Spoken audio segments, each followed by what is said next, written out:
I'm Vin. I'm Sori. If you would like to get your song reviewed, dear listener, there's the filthy capitalist option. As Sori says, $125 gets you straight to the head of the line. You don't have to be a part of the alliance. You don't have to be part of the group. Wait a minute. And the biggest thing is you don't have to wait. You hop, skip, and jump right in front of everybody. $125 gets you there. You do that 3 times, and you get mashed down to the $75 rate for perpetuity. Yes! Also, there is a band review option.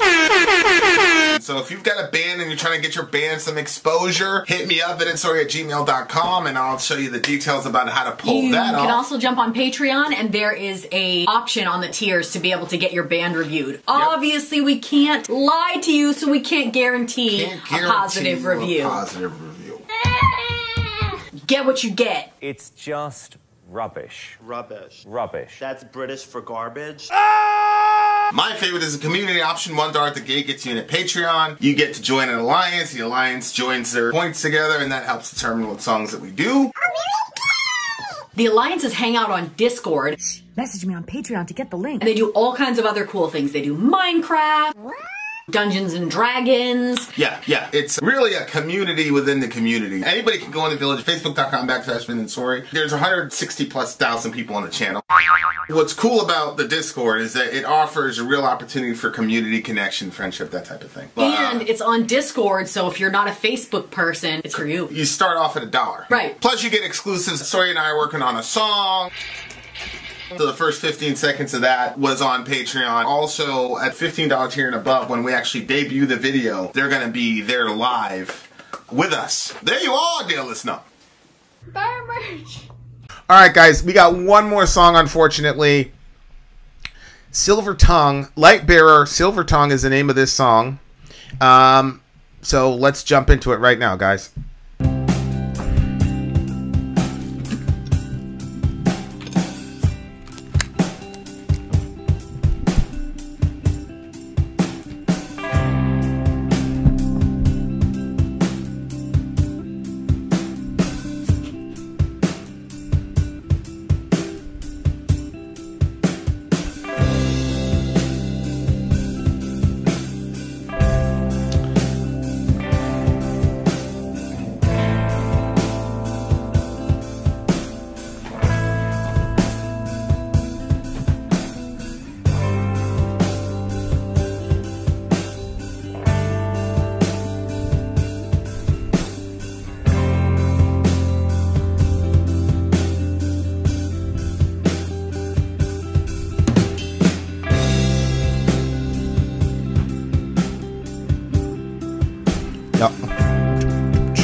That beat is crazy.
This beat is crazy.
Motes of dust effervesce,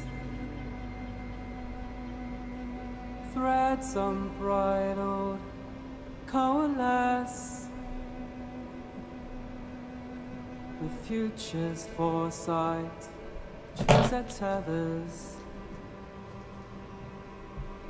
embracing hands-on proscenium faces. Reading tells in causality, in my hands alone. Only one can unravel.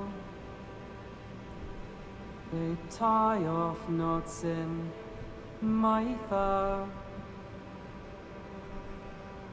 I, the prophet, sagacious child, motherless and fatherless, my soul alone do I trust. Foretold apocrypha, seeds of change grow within, planted deep is final sin.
Minute left. A minute left. Yeah, it says right there. There's a minute left. Hold on, guys. The minute remaining. I just want to see if we're gonna miss anything. Oh, see? You're right. Bump it back. I should have never listened to you. No, there's no reason. I bet you didn't know there was a hidden track, huh? Hmm?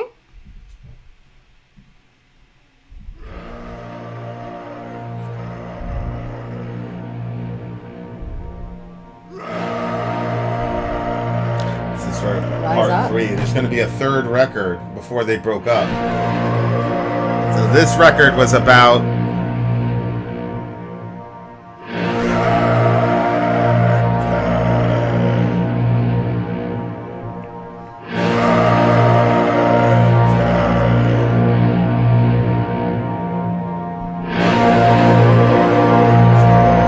What's it saying? Rise up?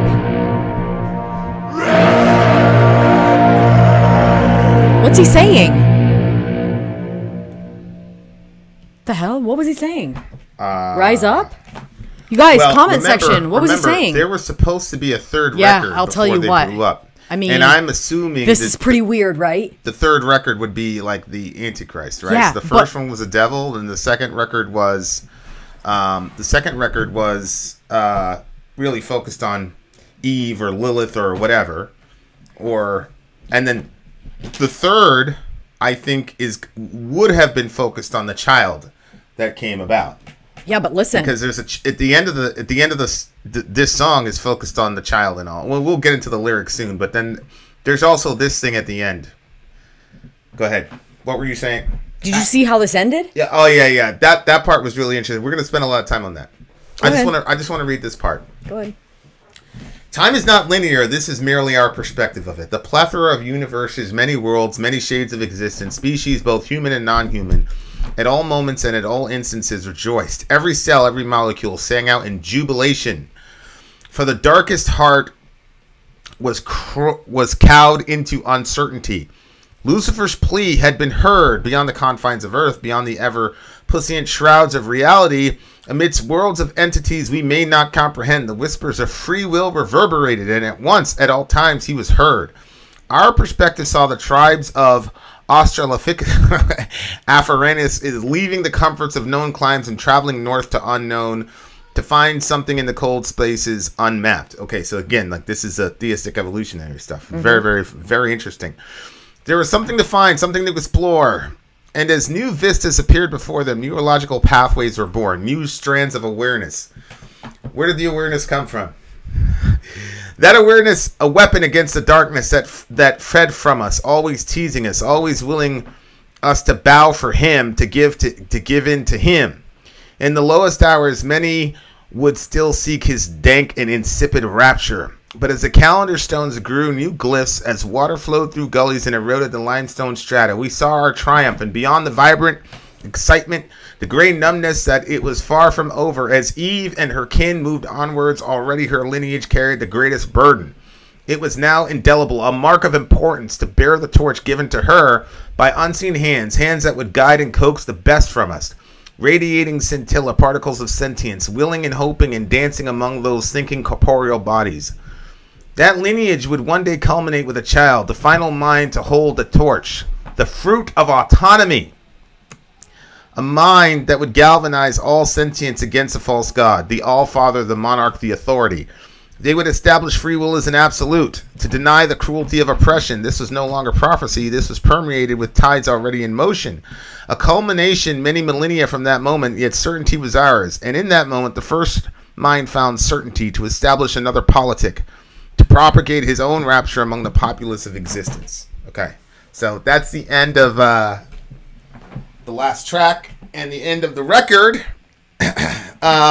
So go ahead.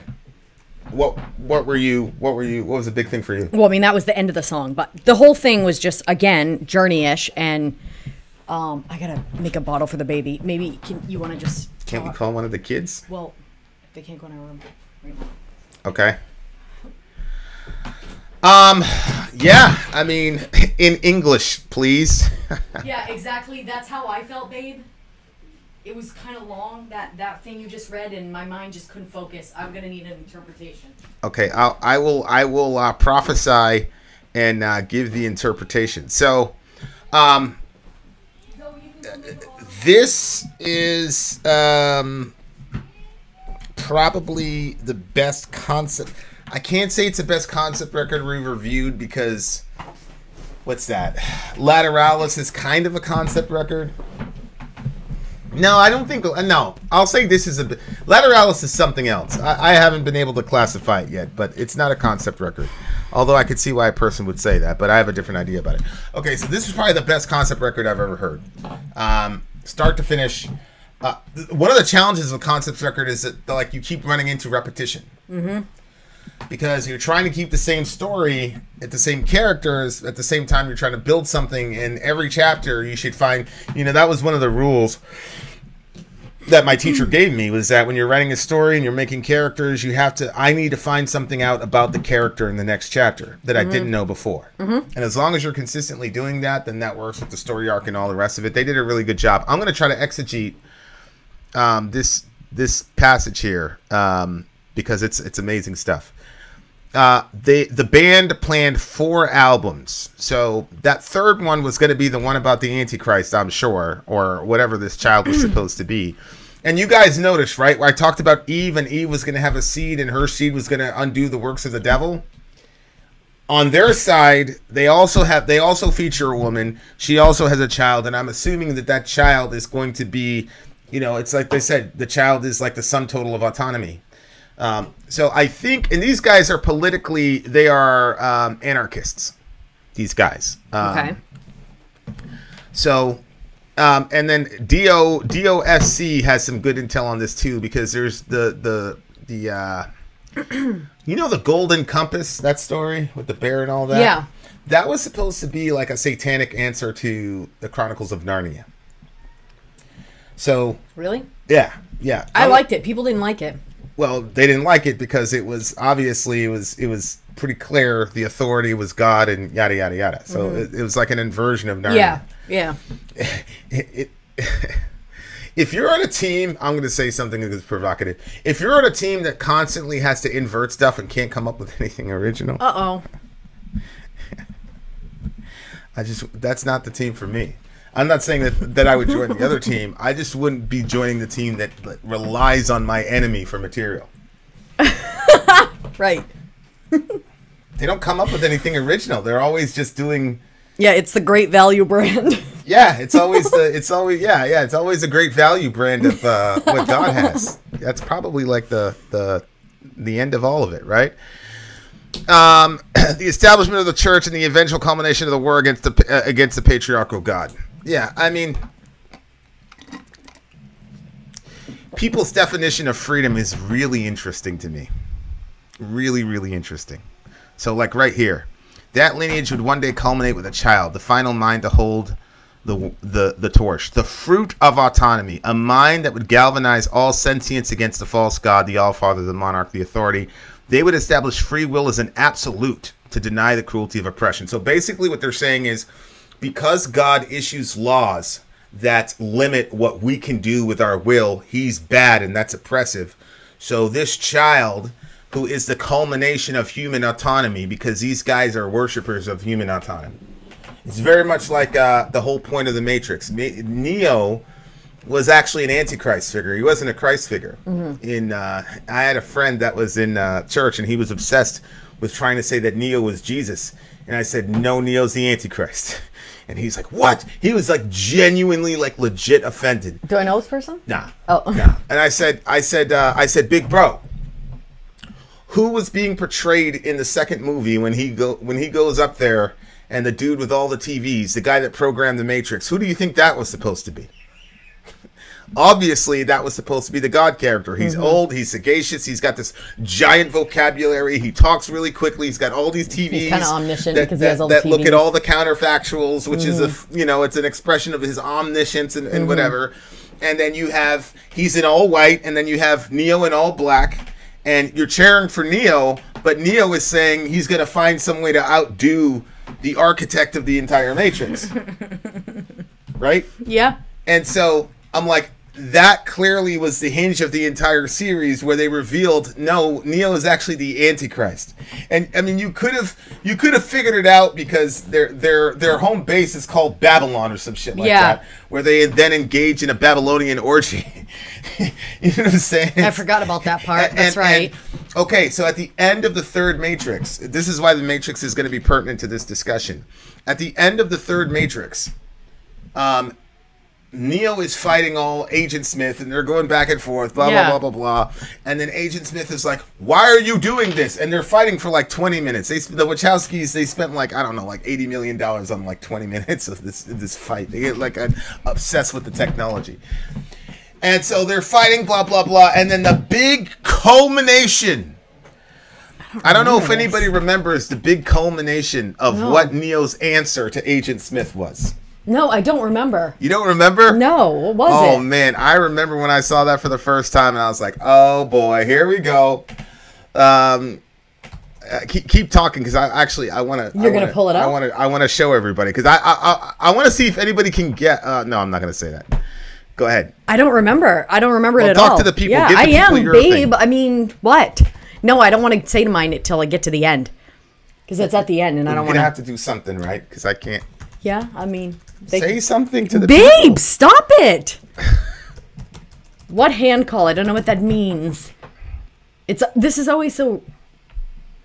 Exactly. But you know what? Like, people are talking about stuff that I don't even know. Okay, here's one. Lightbearer had a predecessor, Fall of Ephrafa, where they took Watership Down. The Rabbit Book movie also criticized religion and authority in 3 albums. Same lyrical style. Oh, yeah, the other city was Zion. Yeah, but weren't they in a ship called Babylon or something? Yeah, the Nebuchadnezzar, my bad. The city was called Zion, but it was an underground city, and the name of their ship was the Nebuchadnezzar. Nebuchadnezzar was the king of the Babylon. You're right. It was called Zion, but the Zion was underground, and it was a big giant orgy. You know what I'm saying? So it's like it just, Hi, Fred. It just seemed like an inversion of, you know, the ideal. And then when you see the architect, I'm like, okay, the architect is God. So I'm starting to see what this is, what they're trying to say. Okay, now watch. Here's the giant battle between Smith and Neo, right? And so this will get the whole thing blocked. There's this giant fight. Oh, yeah, we could get the whole thing blocked. It's possible. I doubt we will, though. All right, let me see here. There he goes. Poor old Neil's on the ground. Can anybody hear? Can you hear? Yeah. You can? How come I can't? I'm not connected, as usual. Is he saying why? Why? He just did. Why? Why do you do it? Why? Why get up? Why keep fighting? You believe you're fighting for something, for more than your survival? Can you tell me what it is? Do you even know? Is it freedom or truth? Perhaps peace? Could it be for love? Illusions, Mr. Anderson, vagaries of perception. Temporary constructs of a feeble human intellect trying desperately to justify an existence that is without meaning or purpose. And all of them as artificial Did it get as the blocked? Matrix itself. Although only a human mind could invent something as insipid as love. You must be able to see it, Mr. Anderson. You must know it by now. You can't win. It's pointless to keep fighting. Why, Mr. Anderson? Why? Why do you persist? Because I choose to. Oh, that's right. Oh! Ah! Ah! Ah! Ah!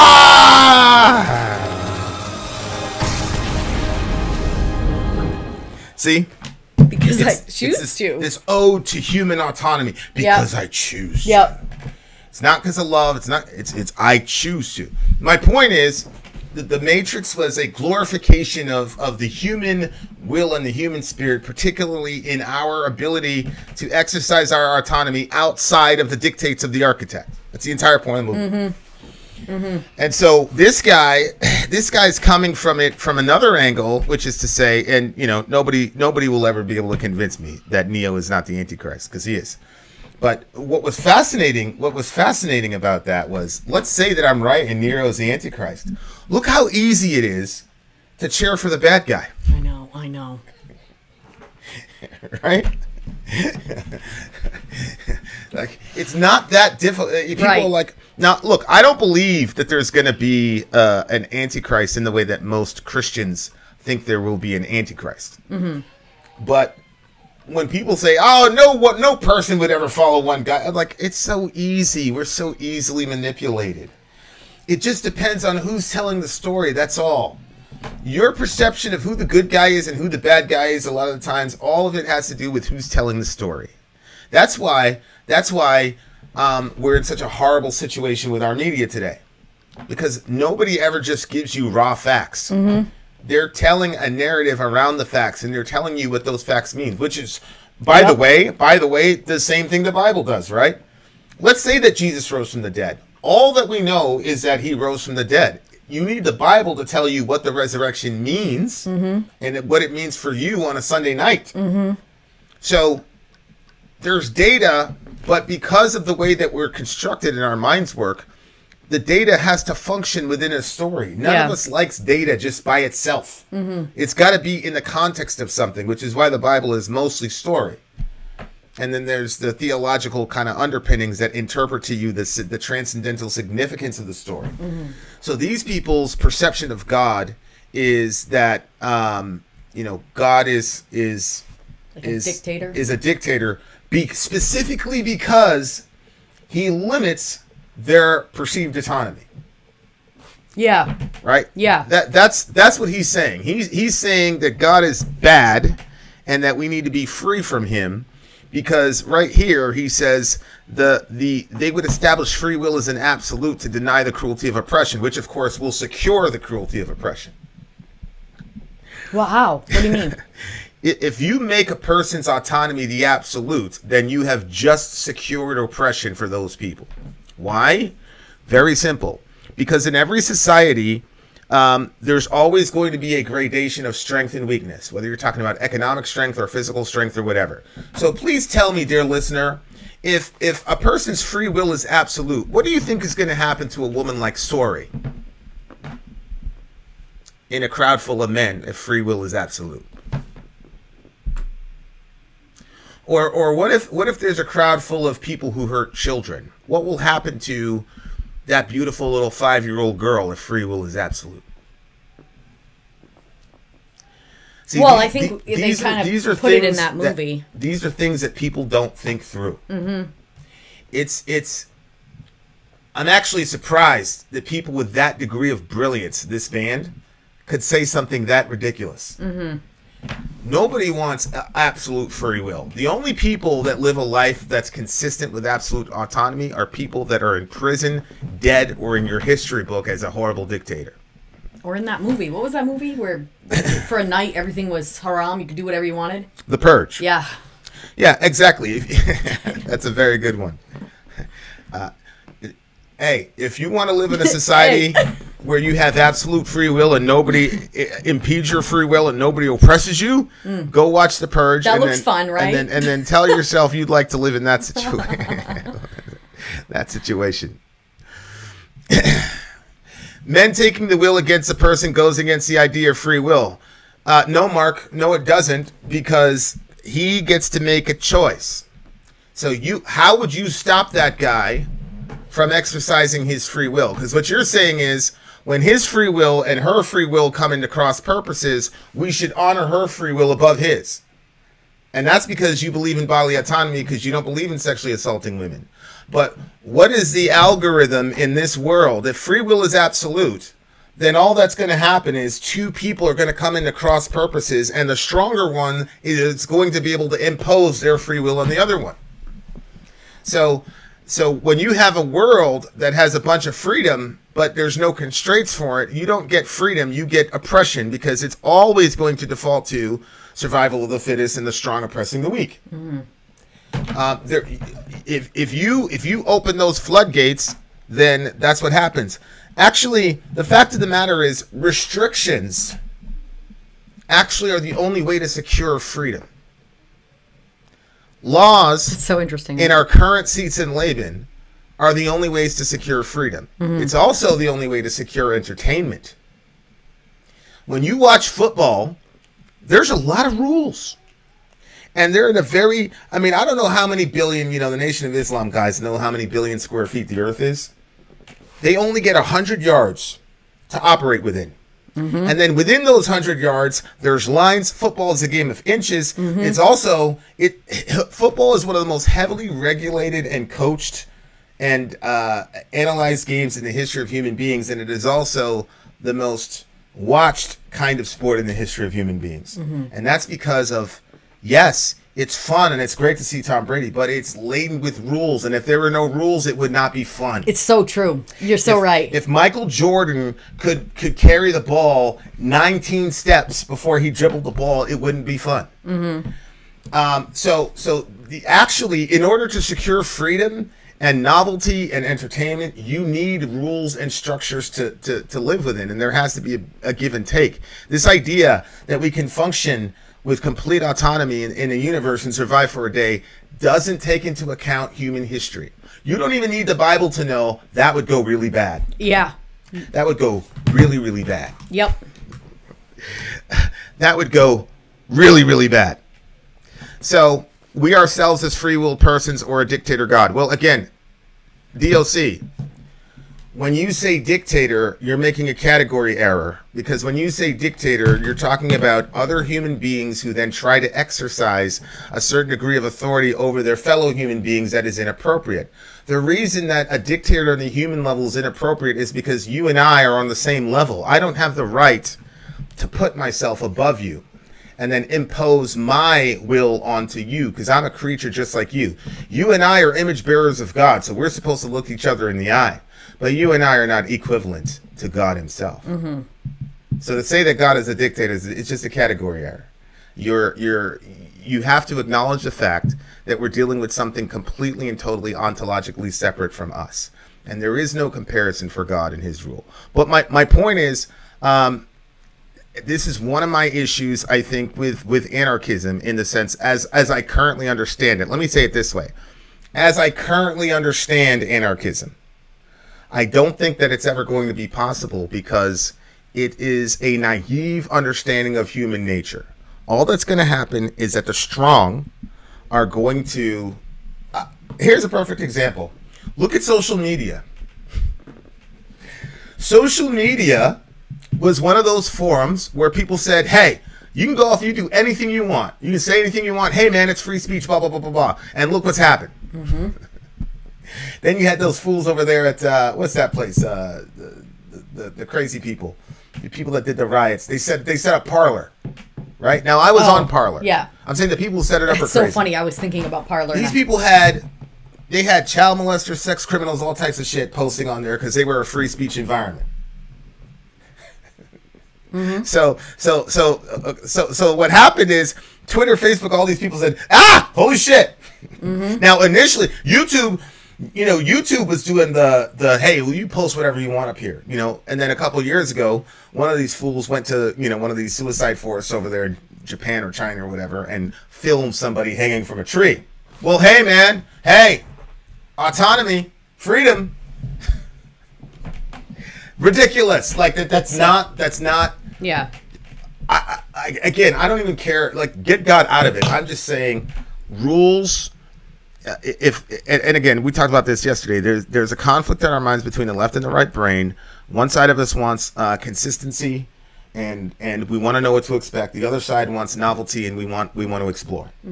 And so the best systems are the systems that are able to combine both of those in a harmonious fashion.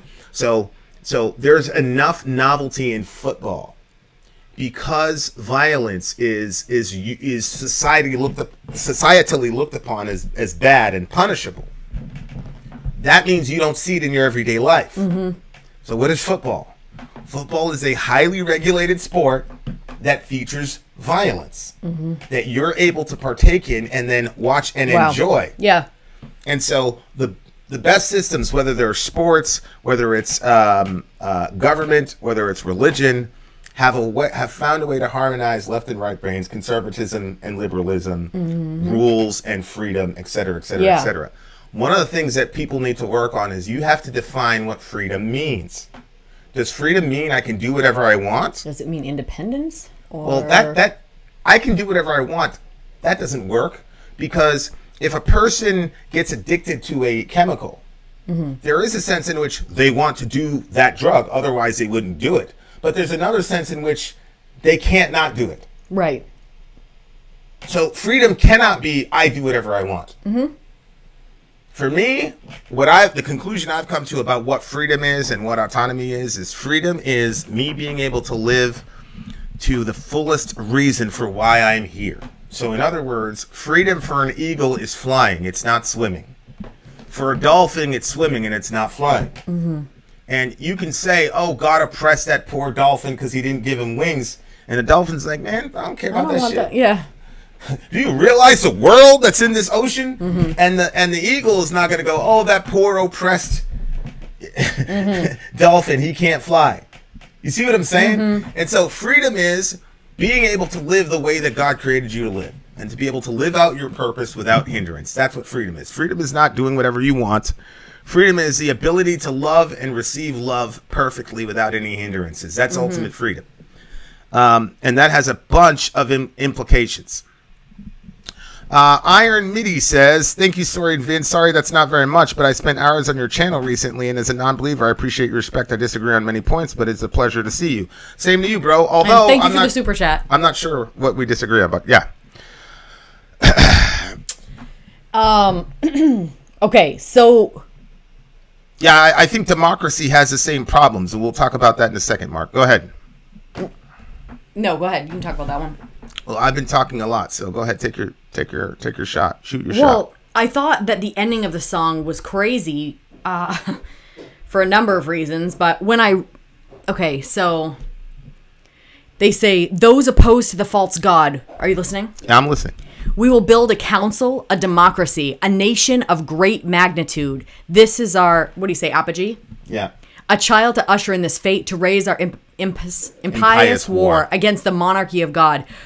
What does this remind you of? We will climb so high, we will spread our hands and touch 10 million other worlds and sing our sermon, we the silver-tongued. Does that remind you of anything in the Bible? The Tower of Babel? Oh, yeah. They're wanting to go up. They're wanting to go up. He did say we'll build a city. We'll build a council, a nation. In the earlier songs, he did say we're going to build a city. I think he said it in the first song, actually. So, you know. Yeah, it definitely had the say what you will, but I think that was crazy. Like, the mindset that has been through this entire album. Yeah. Flipping everything. Yeah. And then you have this point where. Right there, we will build a tower, a concentric city. Right. Which is literally the Babel will build a tower in a city. Right. Yeah. And if you're familiar with the story of the Tower of Babel, when they said that that's what they were going to do, then God confused their languages and dispersed them, because they were never supposed to do that. We were supposed to fill the earth, you know, and subdue it and be fruitful and multiply in the earth. We were never supposed to clamor together and just build some tower to try to reach up to God. And the tower was also a temple. Of worship. Yeah. I just thought it was crazy because that's what it sounds like. That's the last song. That's the last lyrical content. And then the band broke up. Wow. Figures you would find that you always find those things. Yeah. It's very hard. It's really, really hard not to take that low-hanging fruit. God fucked up your band because you guys are just too powerful. No, I think it's just, you know, they were doing very well with the next and the next and the next album, and here it is. Yeah. And again, this is... What, babe, you disagree? This is the Western ethnocentrism, right? Like, oh, democracy. It's this idea that democracy is a superior form of government. Ridiculous. I think that's such a ridiculous idea. That democracy what? Say it again. The democracy is like a superior form of government. Oh, yeah. I think that's ridiculous. Okay, so let me get this straight. What would if you went down to the South during the time of slavery and you said, okay, what should we do with these Negroes? What do you think what do you think the majority is going to say? What happens when the majority decides on an unjust action? Mm-hmm. Then what? Yeah. See, the problem that we're running into is that when people talk about politics or political parties, all we're talking about is how human beings relate to each other on a macro level in a certain region on the earth. That's all politics is. And so you have to have a understanding of what the terms justice that are used, freedom. You have to define all those terms. And then what you have to do is you have to create a government that promotes the positive traits that you want to promote and discourages the negative traits. Mm-hmm. But democracy does not always accomplish that goal. Mm-hmm. And there have been a lot of times when democracy has worked in the other direction. One person said democracy is just simply mob rule, and we've got things in place like, protected classes and things like that kind of supersede democracy. Mm-hmm. Integration was basically an FU to democracy. Wow. If we followed democracy to a T, there'd have been no civil war, and I'd have been dead because I wouldn't have been a slave. Because I was never taught I was a slave. He's a seed of Akhenaten. So like, to me, the worldview here is just a little bit too simplistic to me. Mm-hmm. It's like, God's mean, let's have a democracy. Okay, well, what if your democracy is populated by people who are bad people? Right. Then what? Form of government is separate from morality. It's simply how things are carried out. Democracy is made up of immoral people. It will be an immoral government. I agree. I disagree that you can separate government from morality. I disagree with that. Because government's ultimate claim to power is that they hold the keys to morality. That's the entire point. That's why these people have a license to kill and all the rest of it. So you can't say that government is separate from morality. What is a law? A law is simply a moral principle codified with threats. Right. That's all a law is a set of moral is when a group of people say these are the morals that we hold to, and if you don't hold to them, we're going to punish you. We'll kill you. That's what a law is. Say no, they're not going to kill you. They're going to throw you in jail. Well, what if you resist going to prison? See what I'm saying? And some of us don't even have to resist without getting killed by these people. Facts. The idea of respecting each other's liberty is what's key. Mark, I understand. Here's the problem. The concept that you have to respect another man's autonomy is a Christian idea. I have to respect you because you're an image bearer of God. I have nothing above you. You and I are completely equivalent. And God tells me I have to respect you and honor you. But if there's no God that tells me I have to respect you and honor you, why do I have to respect you and honor you? Especially if I'm stronger than you. If I'm stronger than you economically and socially, why do I need to respect and honor you? On what basis? What will I be how will you motivate me to respect and honor my fellow man? Because in this universe, the only thing that's absolute is autonomy. I mean, they didn't even make morality the absolute. Right. Now, I know what they're assuming. What they're assuming is we'll keep the same people that have the same sort of Christianized worldview on respecting other people and respecting people's body and not killing people and not using people. They'll have that same mindset. We'll just take God out of it so that we won't have any authority over us. But everybody's going to still respond in that way. That's not how it works. And we know that that's not how it works. Otherwise, we wouldn't have movies like The Purge. Has there even been a counter narrative? Has there been a movie that's come out where the laws are allowed to be broken for a night and nobody dies? Has anybody ever watched that movie and said, "Nah, bro, that's not what would happen in my neighborhood"? Nobody would even watch it. But has anybody watched The Purge? Why do they keep making like 19 Purge movies? They just made another one recently. They did. Rest in peace to the homie. These kids, the kid's a TikTok star, literally a TikTok star. They went to see The Purge, and some random dude went and killed both of them, him and his girlfriend or something. Rest in peace. Oh my god. 19-year-old kid, fucking horrible, horrible, horrible.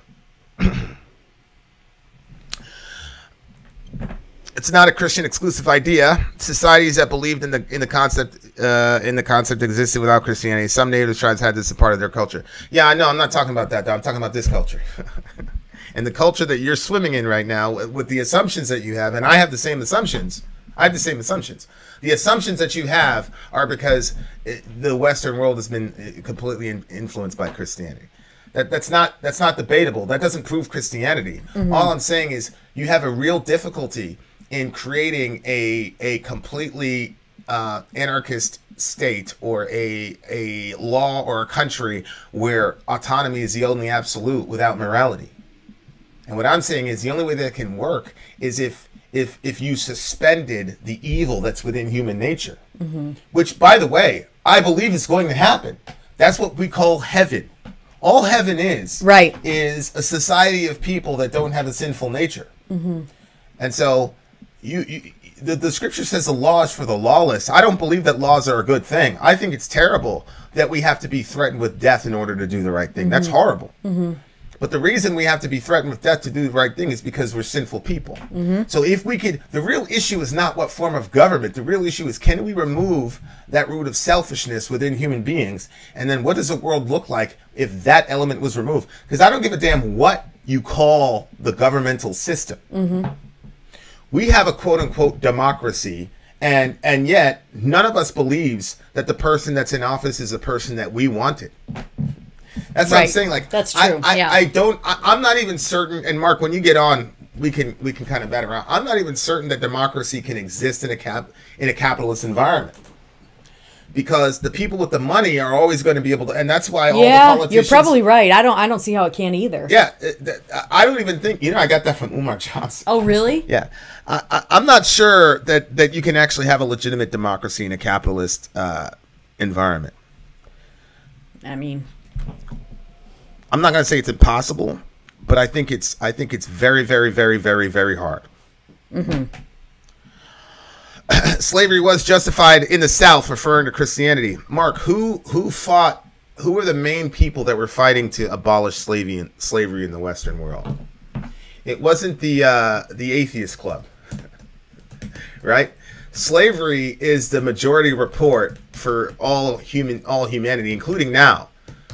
And I'm not talking about like, oh, we had slavery in our history. We have slaves right now working and building our Nikes. And Apple has slave. We all know this stuff. Like, we've never had a time in this country where we haven't had slave labor. So slavery is the majority report. What is an anomaly in history is people who benefit from slavery actively fighting against it to the point where they kill over 300,000 of their own countrymen. That has never happened before in human. Get me the report of the ruling class or the ruling strata of people picking up arms to fight. What explains that anomaly? Only Christianity has that anomaly. Go research Islamic history. You'll see. There was no time when the Muslims said, "Wait a second, we need to kill a bunch of other Muslims because they're enslaving their dhimmis." Yeah.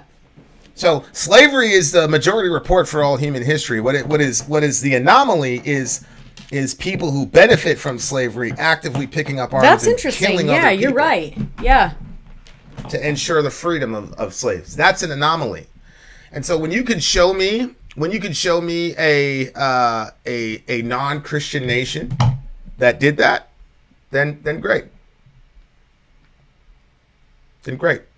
You can do that.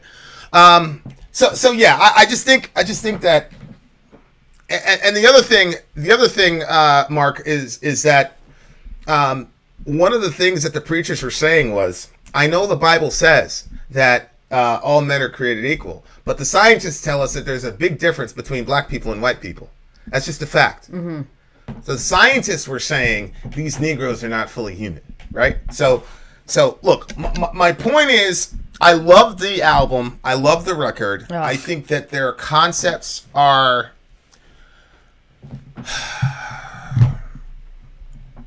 not as nuanced as I would like a band with this degree of intellect to be. Simultaneously, though, metal is about what you feel. It's about the emotion. It's about letting that shit go. It's not necessarily about a doctoral thesis on the ramifications of theology and practice in the Western world in the last 2,000 years with misogyny and blah, blah, blah, blah. It's not that. That's not what they're trying to do. Right. So on the one hand, I'm complaining, like, can you be a little bit more nuanced? I mean, this is so simple. But on the other hand, it's like, well, this is metal, and they're trying to reach thousands. They've got thousands of fans, and they've got people who like, it's like what, you know, I'm going to take what Mark says. I mean, I don't see how he could be lying when he says the stuff about Eve. He's like, yo, this is the first time I heard this. I heard Eve get blamed the entire time. Well, I can't say he's lying.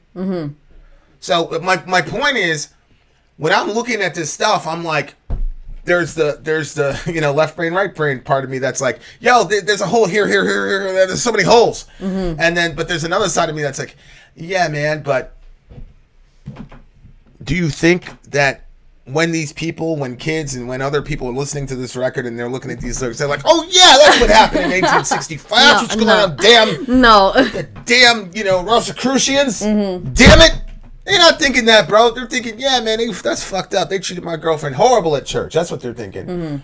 And what I'm saying is that's valid. Like, I'm moving away from this whole, like, if you don't have a logical construction for everything, then it's, you know, not valid.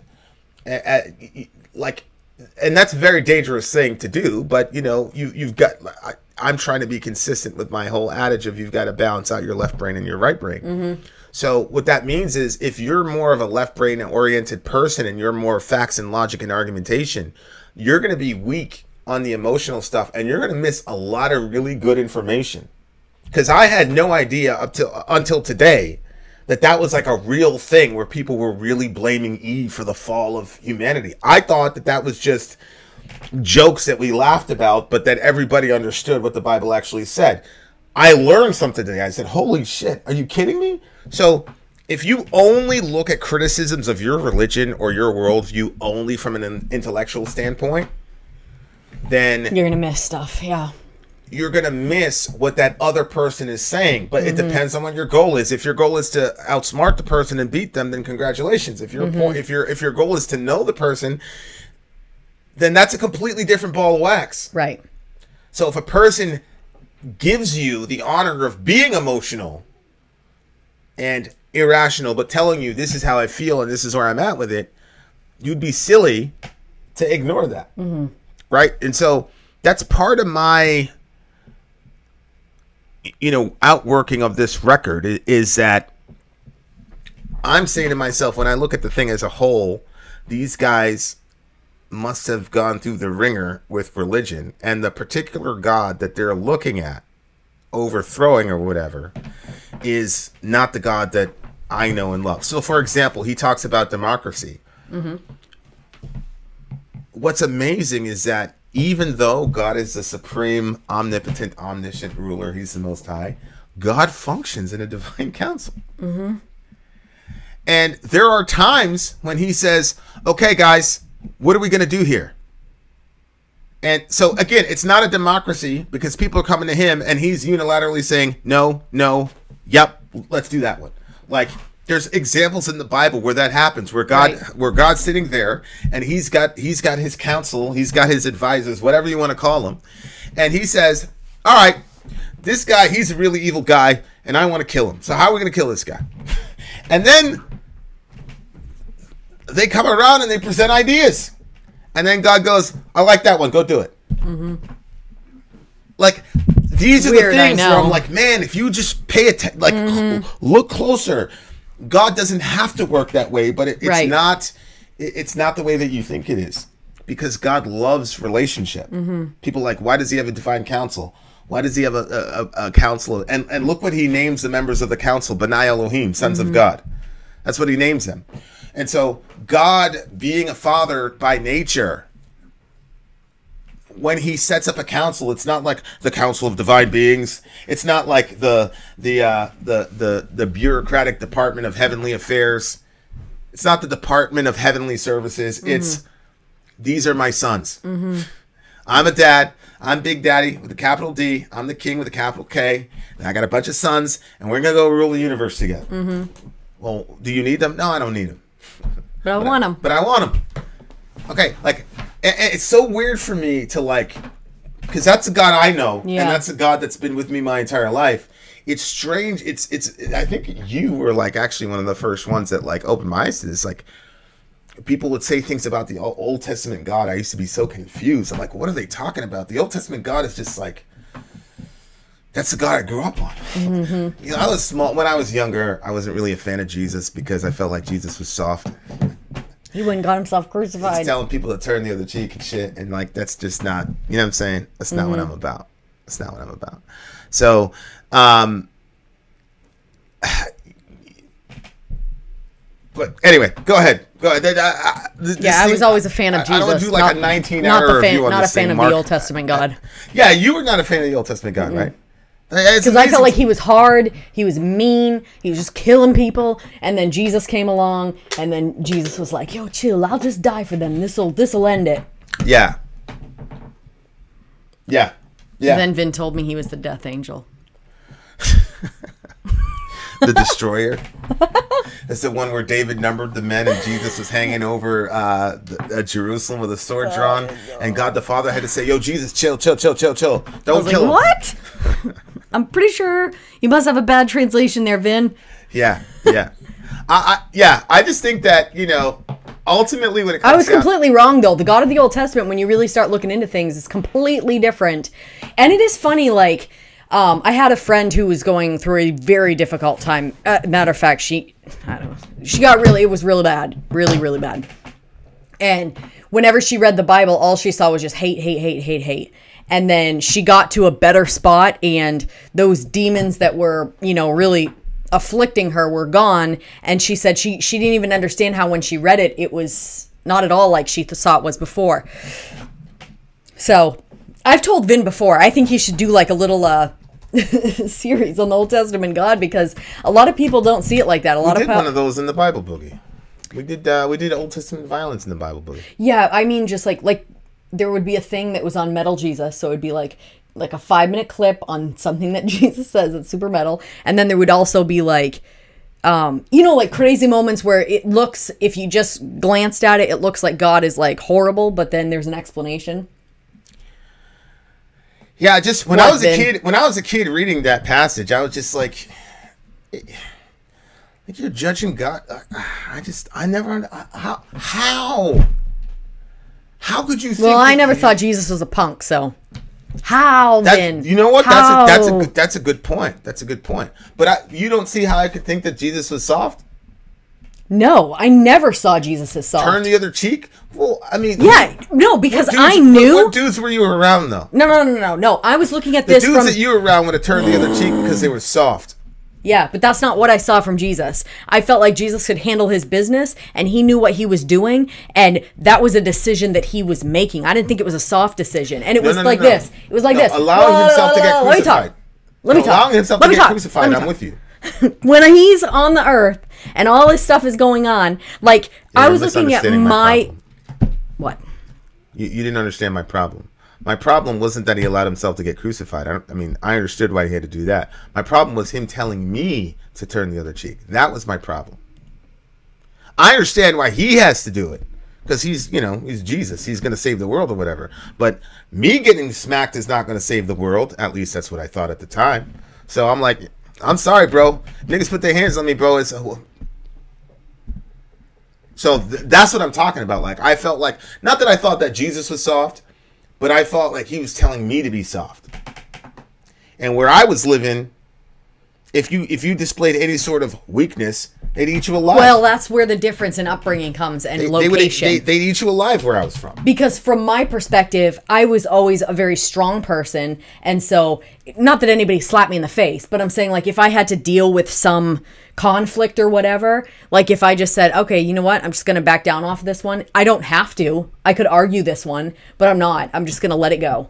So I can see how, from your perspective, that would be seen as different, because, yeah, the environment was different. It's a matter of survival for us. Right, exactly. Like, fighting back is not, like, and I could never explain it to people up here because they just couldn't understand it. Like, fighting back was not a vengeance thing. A lot of times it was just a defense mechanism. If I do not fight this guy, then I'm going to get harassed all fucking year. You You see what I'm saying? Oh, So yeah, for I know. me, I mean, like, I still have a dilemma with that. But again, a lot of this shit is regional though. So for example, you came up in Maine. The dudes that you were around did not have an affinity for violence. Let me say it that way, right? Mm-hmm. And you were not exposed to a lot of violence. So if somebody did something bad to you, they said something about they said your shirt looked ugly, or they said you looked fat, or something like that. So turning the other cheek was not returning an insult. Mm-hmm. Where I'm from, people are getting shot. Yeah. So I obviously don't have anything close to that experience. But that's the thing. Like, people don't understand how their experiences go into interpreting what they're seeing, and they think that their interpretation of what they're seeing is universal. So, like, for example, I was dead wrong as a kid, thinking that Jesus was telling me to be a punk. I know that now. You know what I'm saying? But at the time I didn't. But people don't consider, well, maybe the supposed genocide in the Old Testament, maybe those people came from a world that I'm completely unfamiliar with. Maybe the way that those people used language was in ways that people aren't familiar with. Maybe there were people around before Aristotle who then communicated words in a different way and used conjunctions and logic, etc. There's a whole other motherboard that these people are using, and that doesn't get considered. So they just see something, oh, it's crazy, and they don't. There's no, and there's no question like, oh, here we're told that all the Gibeonites need to be executed, and then here we're told later on that Yahweh destroyed the Israelites for 3 fucking years with a famine because they were bad to the Gibeonites. How do we reconcile? There's none of that discussion. It's just, oh, kill the Gibeonites. Oh, that's bad.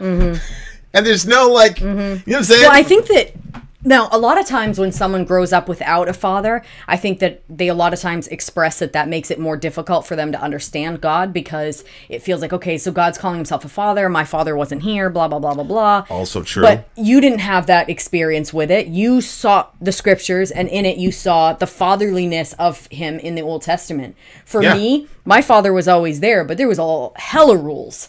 And so it was rules, and I always felt like, now I'm not saying that this is what my parents were doing, but from a kid's perspective, I felt like the rules were only set there just so I could fail, so that I could be punished. It didn't feel like some of the stuff just felt like, why? Wow. Okay. Like, what does it matter? You know, like, for instance, and this is just some silly example, but my father always wanted the rooms clean. Now, my father built houses for a living, and so randomly he could bring somebody in to take a tour of our house to see what type of work that he did. So our house always had to look top notch. Well, I didn't want to keep my room clean, and I didn't enjoy doing that and taking the time to do that. So I concocted a plan. I took my bureau, and I don't know if you guys know the phrase kitty corner. It's where you take the corner of the room, like let's say this is the corner, and you put the bureau right here. So there's like this little triangle gap behind the bureau.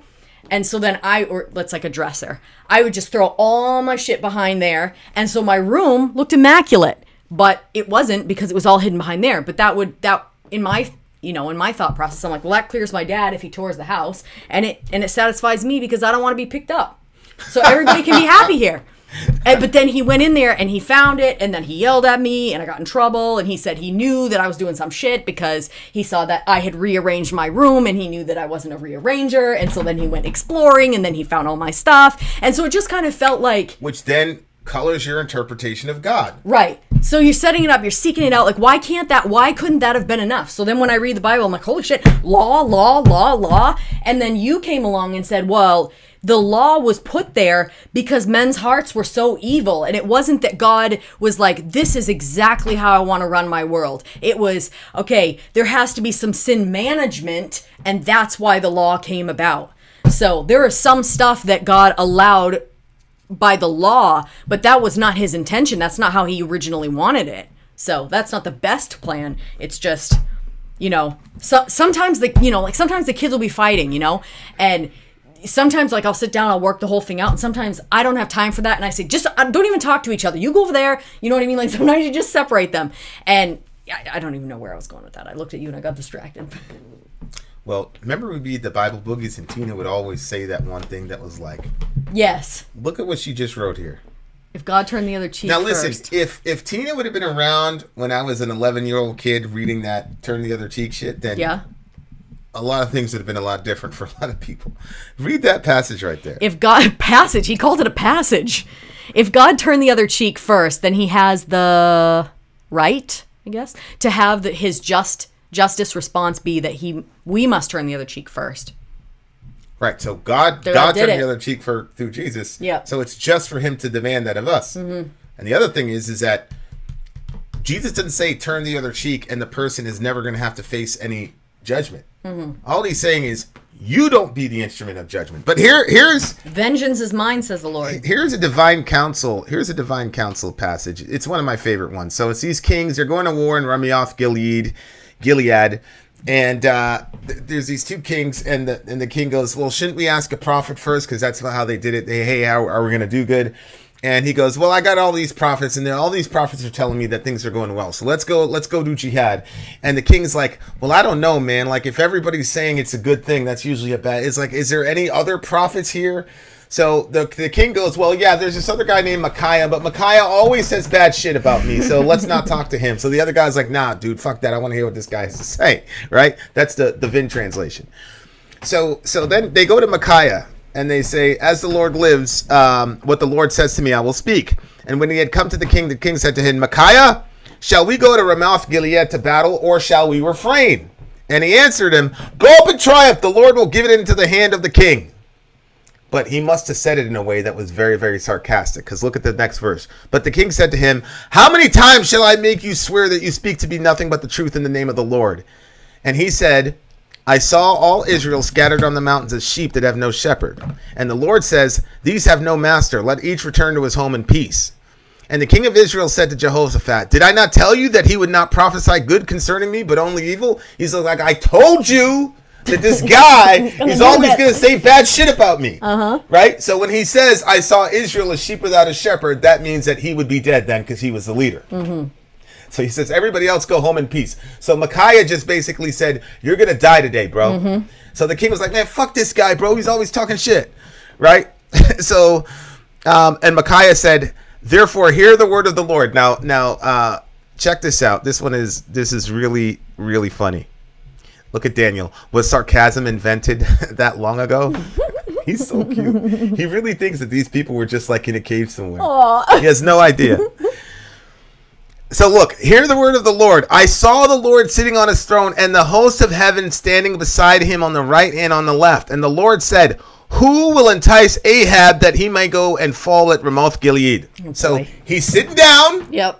He's holding court. There's people on the left and the right. And he's like, all right. I want to kill this dude. How are we going to do it? It's unbelievable. And one said one thing and another said another. Then a spirit came forward and stood before the Lord saying, I will entice him. And the Lord said to him, okay, by what means? How are you going to do it? He said, I will go out and I will be a lying spirit in the mouth of all his prophets. And he says, you are to entice him and you shall succeed. Go out and do so. Now, therefore, behold, Yahweh has put a lying spirit in the mouth of all your prophets. The Lord has declared disaster for you. So that's an example where God is in a council and he takes counsel and he goes, all right, guys, this is what I want to do. How are we going to do it? And people have their ideas and he goes, that's the best idea. That's what we'll go with. So the point is, they're talking about democracy if God is like this autocratic, horrible leader. And God could, and in my mind, should be autocratic because he's God. But even God refuses to do that. He still wants to function within a some sort of collaborative sort of, I'm not going to say democratic because it's not democratic. I mean, it's his rule. What he says goes. I think he likes it. I think he just likes that. You know, because you're right. He could just set the whole thing up and just call the shots. But I think he likes and that goes to conversation too. Like, you know, how he loves to hear a prayer. Yeah. Us talking to him. Yeah. Yeah. I mean, he could just go in there and tell them this is what the plan is, but instead he has a conversation with them. Yeah. That's why I thought it was so ironic that they were talking about democracy and all these things about God and things like that. And I'm like, man, these guys, like. Man, I wish they would read a little bit more. Yeah. You know what I'm saying? But at the same time, I understand where they're coming from. I really, really do. All right, so what do you give this song before we I give the song a 9.7. it was a really, really, really, really cool way to. It's not that I haven't heard it before, but the depth to which they went in stuff, the lyrical content, you know, we're pushing on 5 hours here, and I feel terrible for Mark, but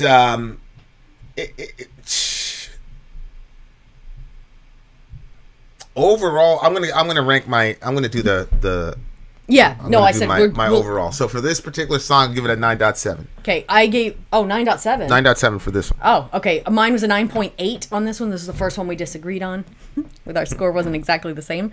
So 9.8 for me on this one. And then are we just doing the album review on this one? Do we Vin out Sori out, or are we? Yeah, let's Vin out and then well, no. I think just bring him on for the ending. Yeah. Okay. I hope he's still here. I mean, it's been 5 hours. He might have been like, man, fuck these people. No, he said that he was fine. All okay, right. Mark, we're going to bring you on for our final thoughts of the album. Yeah, Mark, do me a favor. Here's the link. Amy Lee is hilarious. So is a God a concept of the earth? If we travel to Mars, will we have to accept their God? No, you won't have to accept their God because there's only one God, inshallah. So the same God that created the earth is the same God that created Mars. Mars? But look, this album is an undeniable album, right? Like, before I give my score for the record, like, even if you don't like the subject matter, even if you don't like post metal doom sludge or whatever, I don't care what you call it. This guy, this band, just incredible. There you are, dear listener. Vin out. Sori out. Down.